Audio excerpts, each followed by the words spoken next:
Alright, note number 4, increasing and decreasing interval. As a graph increases or decreases, it does so on an interval. Now we read this graph from left to right, so the interval that with the graph increases or decreases on contains the domain, or it's the x value. So when we're looking at a graph, it's increasing or decreasing from left to right. So from left to right. So when we look at this first one, this graph is always increasing. So it increases over the entire interval. So it's always increasing. So it's always increasing from negative infinity to positive infinity or all real numbers. If we look at the next graph, this graph, it's always going down. It's always decreasing. So it does so over that interval. So it's decreasing over the interval of all real numbers. So any number that we can think of, it's going down. So it's going from 2, 3, 4, 5, 6. It's going down. So our graph is going down.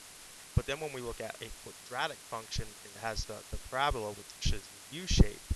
Well, the graph, when we look at this graph, remember, we read the graph from left to right. So when we look at it, well, our graph is going down.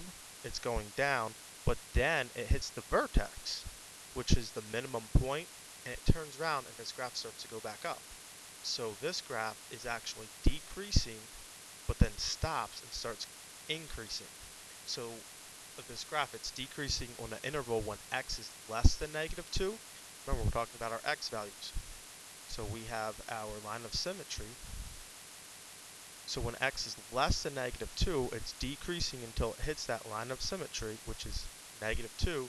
But then once it hits it, it turns and it starts to increase. So it's increasing when x is greater than negative 2. So if we look at these three examples here, this first one, well, this graph is always increasing. So it's always increasing on the domain of all real numbers. So it's always increasing. Now when we look at the second graph, this first section, this graph is decreasing. So it's decreasing, so we can say that it's decreasing. Now on the interval, so it's decreasing, it's going down, it's going down, it's going down, it's going down, but then it stops going down. Well, when we look at it, the x value when it stops going down is negative 1. So whenever x is less than negative 1, this graph is decreasing. And then at negative 1, the graph turns around and starts to increase. So if x is greater than negative 1, it's going up. So it's increasing when x is greater than negative 1.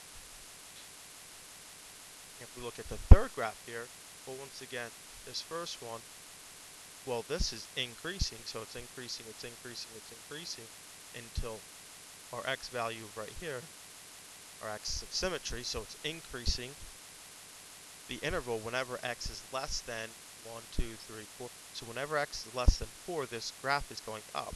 So if x is less than 4, our graph is increasing. And then it turns around and it begins to decrease. So when x is greater than 4, when x is greater than 4, it's decreasing.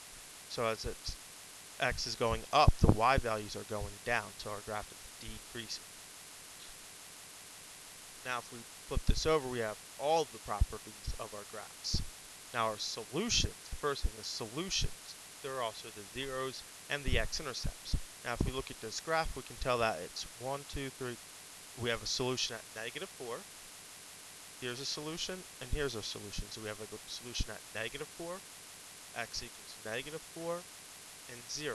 So it's where the x crosses the the x-axis. The domain, that's all of the x values. Well, this graph never stops going to the left, never stops going to the right. So it covers all of our x values to the left, all of the x values to the right. So that is all real numbers. The range, when we look at this graph, this graph is always going up, but it stops going down. Well, it stops going down right at this point. So when y is greater than negative 3, it's all of your y values greater than negative 3. So this graph starts at negative 3 and goes up. So the range is when y is greater or equal to negative 3. And is this a minimum or a maximum? Well, it's a minimum because it has a minimum value. So it's a minimum. And the vertex is going to be that point, which is negative 2, negative 3. So -2, -3. So that's our vertex. Now the increasing and the decreasing intervals, well, when we look at this graph, over on this side, well, this graph is going down, so it's decreasing. It's decreasing on the left side. Well, it's decreasing until it gets to that x value of -2. So it's decreasing when x is less than -2. Well, if it's decreasing when x is less than -2, that means when x is greater than -2, when x is greater than -2, it's increasing. And in the line of symmetry, well, the line of symmetry is that spot where it goes through our vertex and also breaks apart. It's when the graph goes from decreasing to increasing, is that turning point. All right, so that's our vertex, and that's where we would lay the graph. It would mirror the other side, which is also x equals -2. Now, if you notice how we use this vertex, well, our vertex, we have -2. It's also the line of symmetry. It's also our increasing and decreasing interval. And then with the 3 on the y value, that is our range. So that's how we use the vertex to fill all of these values in. We look at the last graph here. Once again, our solutions. Well, the solutions where it crosses the x-axis, it's at 3 and 7. So 3 and 7. So our solutions are 3 and 7. So x equals 3 and 7. So we're going to look at find the vertex first. So if our vertex, 1, 2, 3, 4, 5. So the vertex is 5. 1, 2, 3, 4. So the vertex is 5, 4. So we're going to do the x value equal. So 5 and 4. Now the domain. So the domain is this graph never stops going to the left. It never stops going to the right. So it's always going. So that covers the whole interval. So it's all real numbers. We know that the vertex, which we looked at, we said it's 5, 4. So the vertex is 5, 4. So the vertex is 5, 4. Now, when we look at the range, well, the range is our y value, so it's always going down. It stops going down at that y value, which is 4.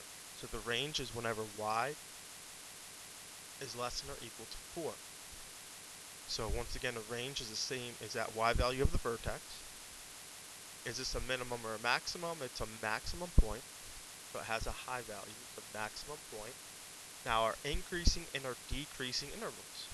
Well, when we look at it on the left side, the graph is increasing to our vertex, and then it's decreasing. So it's increasing when x is less than that value. Well, that value is 5. So it's increasing when x is less than 5, and then it's decreasing when x is greater than 5. And then our line of symmetry, once again, is that vertex point. It's the line of x equals 5. X equals 5. And then once again, you can notice that the line of symmetry, the increasing and decreasing interval, are all the x value of the vertex, and the range is the y value of the vertex. And that is finishing up all of our properties of the graphs.